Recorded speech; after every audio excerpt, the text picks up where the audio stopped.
TLC world news টুডেতে সাথে আছে আমি ইপসিতা জামান। শুরুতেই আজকের শিরোনাম। বাংলাদেশের মানবাধিকার পরিস্থিতি স্থিতিশীল থাকলেও আছে কিছু উদ্বেগ, যুক্তরাষ্ট্র পররাষ্ট্র দপ্তরের প্রতিবেদন।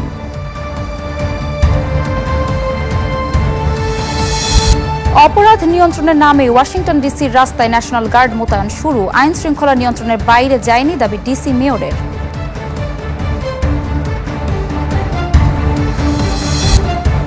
গেল বছরের আগস্টের পর বাংলাদেশের মানবাধিকার পরিস্থিতি স্থিতিশীল রয়েছে, তবে কিছু উদ্বেগ রয়ে গেছে। যুক্তরাষ্ট্রের সবশেষ বৈশ্বিক মানবাধিকার প্রতিবেদনে একথা বলা হয়েছে। এতে বলা হয় 2024-এর ছাত্র জনতার বিক্ষোভ এবং পুলিশ আওয়ামী লীগের সাথে সংঘর্ষে শত শত মানুষ নিহত হওয়ার পর আগস্টে কিছু মানবাধিকার লঙ্ঘনের ঘটনা হয়েছে। গত বছরের জুলাই আগস্টে ছাত্র জনতার বিক্ষোভে শেখ হাসিনা সরকারের পতন। এরপর শুরু হয় ডক্টর মোহাম্মদ ইউনূসের নেতৃত্বে অন্তর্বর্তী সরকারের শাসন। মঙ্গলবার তৎকালীন আওয়ামী লীগ সরকার ও এর পরবর্তী সময়ে বাংলাদেশের সার্বিক পরিস্থিতি নিয়ে প্রতিবেদন প্রকাশ করেছে যুক্তরাষ্ট্র।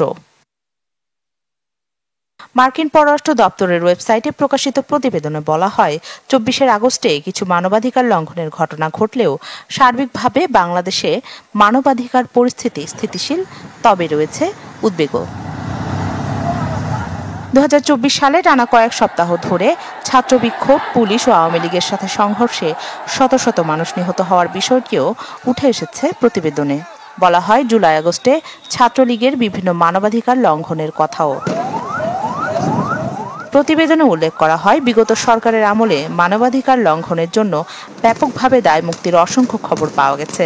এর জেরে মানবাধিকার লঙ্ঘনকারী কর্মকর্তা কিংবা নিরাপত্তা বাহিনীর সদস্যদের শনাক্ত করা ও শাস্তি দেওয়ার ক্ষেত্রে জোরালো পদক্ষেপ নিতে দেখা যায়নি তৎকালীন আওয়ামী লীগ সরকারকে।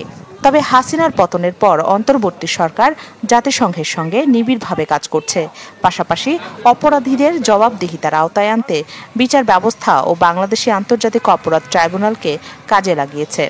সেই সাথে মানবাধিকার লঙ্ঘনের অভিযোগে আগের সরকারের এমপি মন্ত্রী সহ বেশ কয়েকজনকে গ্রেপ্তার করেছে। যুক্তরাষ্ট্রের মানবাধিকার প্রতিবেদন 2024 বলছে, শেখ হাসিনার শাসনামলে বিচার বহির্ভূত হত্যাকাণ্ড, গুম, নির্যাতন, নির্বিচারে গ্রেপ্তার বা আটক, মত প্রকাশের স্বাধীনতা ও গণমাধ্যমের স্বাধীনতার ওপর গুরুতর বিধিনিষেধ দেওয়া হয়। পরোয়ানা ছাড়াই আইনশৃঙ্খলা বাহিনীর সদস্যদের দেওয়া হয় তল্লাশি, জব্দ ও গ্রেপ্তারের ক্ষমতা।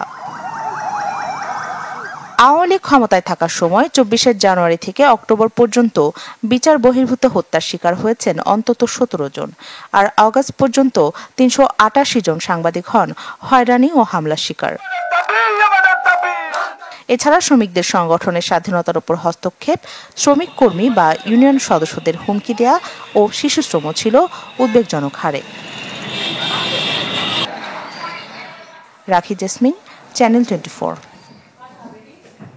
পূর্ব ঘোষণা মোতাবেক ওয়াশিংটন ডিসির রাস্তায় মার্কিন ন্যাশনাল গার্ডের সৈন্য মোতায়েন শুরু হয়েছে। ট্রাম্প জানান, শহরের অপরাধ নিয়ন্ত্রণে এ ব্যবস্থা নেওয়া হয়েছে। ট্রাম্পের ঘোষণার পরপরই ওয়াশিংটনের রাস্তায় বাহিনীটির সশস্ত্র সদস্য এবং সাজোয়া যানের উপস্থিতি দেখা গেছে। তবে ওয়াশিংটনের ডেমোক্র্যাট মেয়র মিউরিয়েল বাউসার জানিয়েছেন, তার শহরের অপরাধ মোটেও নিয়ন্ত্রণের বাইরে যায়নি। ন্যাশনাল গার্ড মোতায়েনকে কর্তৃত্ববাদী চাপ বলে আখ্যা দিয়েছেন তিনি। মার্কিন প্রেসিডেন্ট ডোনাল্ড ট্রাম্পের নির্দেশে ওয়াশিংটন ডিসির রাস্তায় মার্কিন ন্যাশনাল গার্ডের সেনা মোতায়েন শুরু হয়েছে। মোট 800 ন্যাশনাল গার্ড সেনা ও 500 ফেডারেল আইনশৃঙ্খলা রক্ষাকারী সদস্য মোতায়েন করা হবে বলে জানা গেছে। ট্রাম্প এক সংবাদ সম্মেলনে বলেন, দেশের রাজধানী অপরাধ, রক্তপাত, বিশৃঙ্খলা ও অব্যবস্থাপনা থেকে মুক্ত করতেই এই পদক্ষেপ। তিনি জানান, যুক্তরাষ্ট্রের সংবিধান ও district of Columbia home rule অ্যাক্টের ধারা 740 অনুযায়ী মেট্রোপলিটন পুলিশ ডিপার্টমেন্টকে সরাসরি ফেডারেল নিয়ন্ত্রণে আনা হচ্ছে। এই সময়ে যুক্তরাষ্ট্রের অ্যাটর্নি জেনারেল পাম বন্ডি পুলিশ বাহিনীর কার্যক্রম তত্ত্বাবধান করবেন। ট্রাম্প আরও জানান, গার্ডদের আইন শৃঙ্খলা ও জননিরাপত্তা ফিরিয়ে আনার পূর্ণ স্বাধীনতা দেয়া হবে। এ সময় তিনি রাজধানী থেকে গৃহহীনদের সরিয়ে নেয়ার কথাও বলেন, যদিও এই পরিকল্পনার বিস্তারিত এখনও জানাননি তিনি। হোম রুল অ্যাক্ট প্রসঙ্গে বলা হয়, 1973 সালে পাশ হওয়া এই আইনের মাধ্যমে প্রথমবারের মতো ওয়াশিংটন ডিসিকে আংশিক স্বশাসন দেয়া হয়। যদিও জরুরি পরিস্থিতিতে প্রেসিডেন্ট চাইলে সর্বোচ্চ 30 দিনের জন্য পুলিশ বাহিনীর নিয়ন্ত্রণ নিতে পারেন। ন্যাশনাল গার্ডের ভূমিকা নিয়ে যুক্তরাষ্ট্রের সেনাবাহিনী জানায় 100 থেকে 200 সেনা যে কোনো সময় মাঠে থাকবে। তারা প্রশাসনিক কাজ, লজিস্টিক সহায়তা এবং দৃশ্যমান উপস্থিতির মাধ্যমে আইন শৃঙ্খলা রক্ষায় সহায়তা করবেন। এছাড়া টাইটেল 32 অবস্থায় কাজ চলবে, যার অর্থ স্থানীয় নিয়ন্ত্রণে থাকলেও তাদের অর্থায়ন করবে ফেডারেল সরকার। যুক্তরাষ্ট্রের প্রতিরক্ষা মন্ত্রী পিট হেগসেথ জানান, গার্ড সদস্যরা সাধারণত রাস্তায় খোলা বন্দুক নিয়ে টহল দেবেন না, তবে আত্মরক্ষার প্রয়োজনে অস্ত্র সাথে রাখবেন। প্রয়োজনে বিশেষায়িত ইউনিটও আনা হতে পারে। গৃহহীনদের সরানোর ক্ষেত্রেও স্থানীয় পুলিশকে সহায়তা করবে সেনারা। ট্রাম্পের এই পদক্ষেপের পেছনে যে ঘটনা বড় ভূমিকা রেখেছে তা হলো গেল 3 আগস্ট 19 বছর বয়সী এডওয়ার্ড কোরিস্টিন ও তার সঙ্গীর ওপর হামলা। কোরিস্টিন একজন সাবেক সরকারি কর্মকর্তা এবং ইলন মাস্কের ঘনিষ্ঠ মিত্র হিসেবে পরিচিত। পুলিশের দাবি 10 জন কিশোর এই হামলায় জড়িত, যাদের মধ্যে মাত্র 2 জনকে গ্রেপ্তার করা হয়েছে। তবে ডিসির মেয়র বাউজার ট্রাম্পের বক্তব্যকে পুরনো ধারণা বলে মন্তব্য করেছেন। তার দাবি, কোভিড পরবর্তী সময়ের অপরাধ প্রবণতা এখন অনেকটাই নিয়ন্ত্রণে এবং সহিংস অপরাধ গেল 30 বছরের মধ্যে সর্বনিম্ন পর্যায়ে রয়েছে। মার্কিন পরিসংখ্যান বলছে 2023 থেকে 2024 সালের মধ্যে ডিসিতে সহিংস অপরাধ 35% কমেছে। চলতি বছরের তথ্য অনুযায়ী খুনের ঘটনা 12% এবং বিপজ্জনক অস্ত্র ব্যবহার করে হামলা 20% কমেছে। যদিও এফবিআইয়ের হিসাব অনুযায়ী একই সময়ে সারা যুক্তরাষ্ট্রে সহিংস অপরাধের হার 4.5% কমেছে। আশ্বাস চৌধুরী, চ্যানেল 24। ইউক্রেনের যুদ্ধ থামাতে রাশিয়ার সাথে আলোচনায় বসতে যাচ্ছে যুক্তরাষ্ট্র। শুল্ক যুদ্ধের সময়ে যাকে এক প্রকার জয় হিসেবেই দেখছে মস্কো। প্রত্যাশা, শান্তি চুক্তির বিপরীতে মস্কোর উপর নিষেধাজ্ঞা প্রত্যাহার করবে ওয়াশিংটন। যদিও শঙ্কা রয়েছে ইউক্রেনের রাশিয়ার অধিকৃত বেশ কিছু অঞ্চল মস্কোর কাছে হস্তান্তর নিয়েও। এদিকে পুতিনের সাথে আলোচনার আভাসেই স্বস্তি ফিরছে বৈশ্বিক তেলের বাজারে। ভূরাজনৈতিক চাপ সামলে যুক্তরাষ্ট্রের সাথে আলোচনার টেবিলে বসতে যাচ্ছে রাশিয়া। ফলাফল যাই হোক, পুরনো শত্রুর সাথে বৈঠককে বিশ্ব অর্থনীতিতে রাশিয়ার জয় হিসেবে দেখছে মস্কো। রাজনৈতিক উদ্দেশ্যে হওয়া এই বৈঠকে বদলে যেতে পারে অর্থনৈতিক সমীকরণও।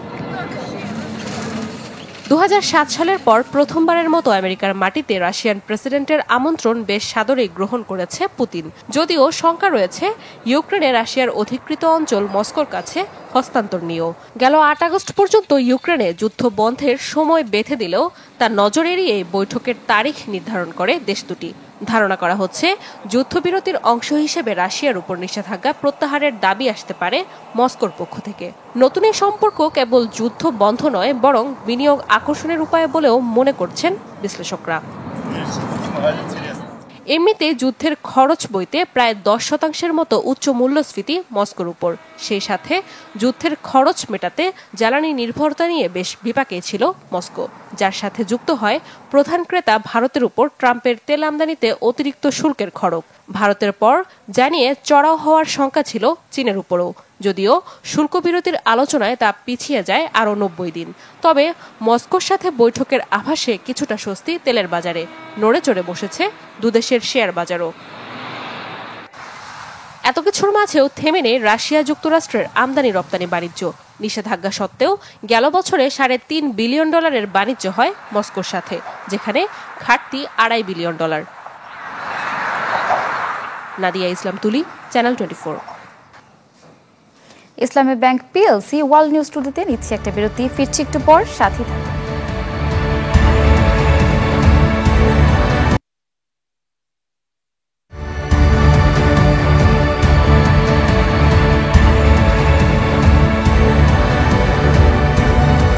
স্বাগত আরেকবার। দেখছেন ইসলামী bank PLC world news today, সাথে আছি আমি ইপসিতা জামান। গাজা সিটির উত্তরাঞ্চলে হামলার তীব্রতা বাড়িয়েছে ইসরায়েল। রাতভর হামলায় কেঁপেছে বিভিন্ন অঞ্চল। গত 24 ঘন্টায় জায়নবাদী সেনাদের হামলায় নিহত হয়েছেন 73 ফিলিস্তিনি। ত্রাণ নিতে গিয়ে হামলায় নতুন করে প্রাণ গেছে 19 ফিলিস্তিনের। গাজা সিটির পুরো নিয়ন্ত্রণ নেওয়ার পরিকল্পনা বাস্তবায়নে বর্তমানে আরও বেপরোয়া ইসরায়েল।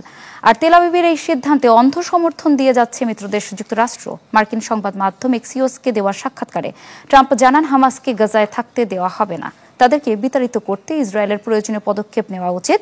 তবে গাজা দখলে ইসরায়েলের পরিকল্পনার বিরোধিতা করছে আরব ও ইউরোপীয় দেশগুলো। উপত্যকায় প্রচুর পরিমাণে ত্রাণ প্রবেশের অনুমতি দিতে ইসরায়েলের প্রতি অনুরোধ জানিয়েছে ইউরোপীয় ইউনিয়ন ও যুক্তরাজ্য, কানাডা, ফ্রান্স সহ 26টি দেশের পররাষ্ট্রমন্ত্রীরা।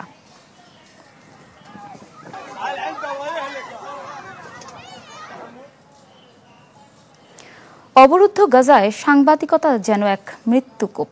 22 মাসে ইসরায়েলি হামলায় উপত্যকাটিতে প্রাণ গেছে 2 শতাধিক গণমাধ্যম কর্মীর, যা প্রশ্নবিদ্ধ করেছে আন্তর্জাতিক যুদ্ধনীতিকে। বলা হচ্ছে গাজায় মানবিক বিপর্যয় থেকে আন্তর্জাতিক মহলের দৃষ্টি সরাতেই নিশানা বানানো হচ্ছে সাংবাদিকদের, আড়াল করার চেষ্টা হচ্ছে গণহত্যার নথিও।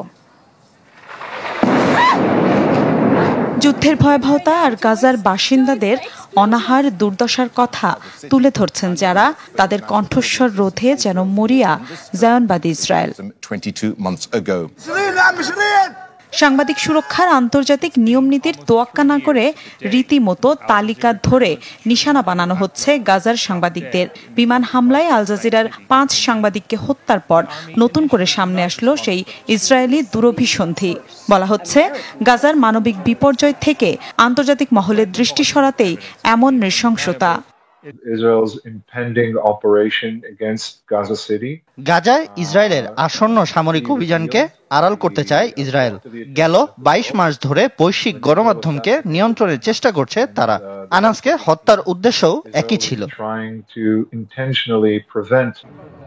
সাংবাদিকদের সুরক্ষা কমিটি সিপিজে বলছে 22 মাসের যুদ্ধে গাজায় প্রাণ গেছে 2 শতাধিক ফিলিস্তিনি সাংবাদিকের, যা মাসে গড়ে প্রায় 13 জন। গাজায় নিহত সাংবাদিকের সংখ্যা প্রথম ও দ্বিতীয় বিশ্বযুদ্ধ, ভিয়েতনাম যুদ্ধ, যুগোস্লাভিয়া এবং আফগানিস্তানে মার্কিন যুদ্ধে নিহত সাংবাদিকদের চেয়ে বেশি। সাংবাদিক হত্যার এই সমীকরণ আটকে ওঠার মতো। মানবিকতার বিরুদ্ধে কঠিন যুদ্ধ চালাচ্ছে ইসরায়েল, যা রাষ্ট্রীয়ভাবে একটি পরিকল্পিত ম্যান্ডেট। বিদেশি সাংবাদিকদের গাজায় প্রবেশ নিষিদ্ধ হওয়ার পর থেকে যুদ্ধবিধ্বস্ত অঞ্চলটির পরিস্থিতি বিশ্ববাসীর সামনে তুলে ধরছেন ফিলিস্তিনি সাংবাদিকরাই। টার্গেটেড কিলিংয়ের পাশাপাশি যাদের অনেকেই হয়েছেন বাস্তুচ্যুত, ভুগছেন অনাহারে। মিলা খন্দকার, চ্যানেল 24। দুর্নীতির অভিযোগে গ্রেপ্তার হয়েছেন দক্ষিণ কোরিয়ার সাবেক ফার্স্ট লেডি কিম কিউন হি। শেয়ার বাজার কারসাজি ও ঘুষ গ্রহণ সহ 3টি অভিযোগে গ্রেফতার হয়েছেন সাবেক এই ফার্স্ট লেডি। মঙ্গলবার কিউন হের বিরুদ্ধে গ্রেপ্তারি পরোয়ানা জারি করেন আদালত। যদিও 4 ঘণ্টা ব্যাপী শুনানিতে আদালতে সকল অভিযোগ অস্বীকার করেন তিনি। বর্তমানে কিম দক্ষিণ পশ্চিম সিওলের নাম্বু নামক কারাগারে আটক আছেন। রাষ্ট্রপক্ষ সাবেক ফার্স্ট লেডির বিরুদ্ধে 16টি অভিযোগ আনে। 2024 সালের ডিসেম্বরে ব্যর্থ সামরিক আইন প্রয়োগের চেষ্টার পর ক্ষমতাচ্যুত হয়ে কারাবন্দী হন তৎকালীন প্রেসিডেন্ট ইউন সুক ইউল।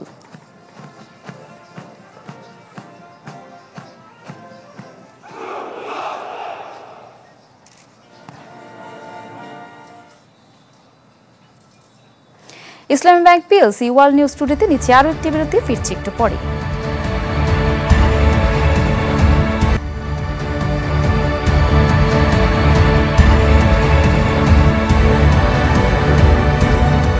স্বাগত আরো একবার, দেখছেন ইসলামী bank PLC world news today.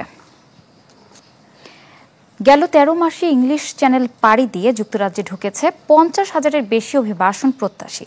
যুক্তরাজ্যের স্বরাষ্ট্র মন্ত্রণালয় বলছে এর আগে 1 বছরে ইংলিশ চ্যানেল পাড়ি দিয়ে এত মানুষ আসেনি ব্রিটেনে। সবশেষ সোমবার 8টি ইঞ্জিন চালিত নৌকায় চড়ে 474 জন অভিবাসন প্রত্যাশী ঢুকেছে দেশটিতে।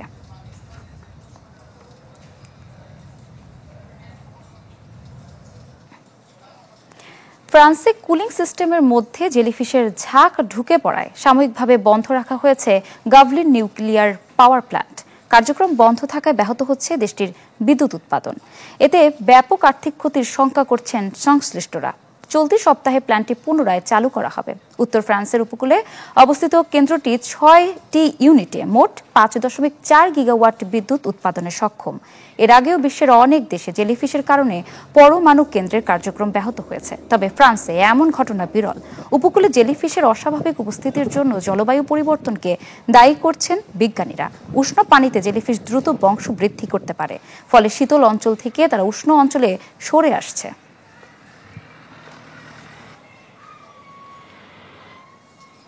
এই ছিল আজকে ইসলামী ব্যাংক পিএলসি ওয়ার্ল্ড নিউজ টুডেতে। বিশ্বের গুরুত্বপূর্ণ সব সংবাদ ও বিশ্লেষণ জানতে একই সময়ে চোখ রাখুন চ্যানেল 24 এর পর্দায়। এছাড়াও দেখতে পারেন আমাদের ফেসবুক এবং ইউটিউবে। ধন্যবাদ সবাইকে।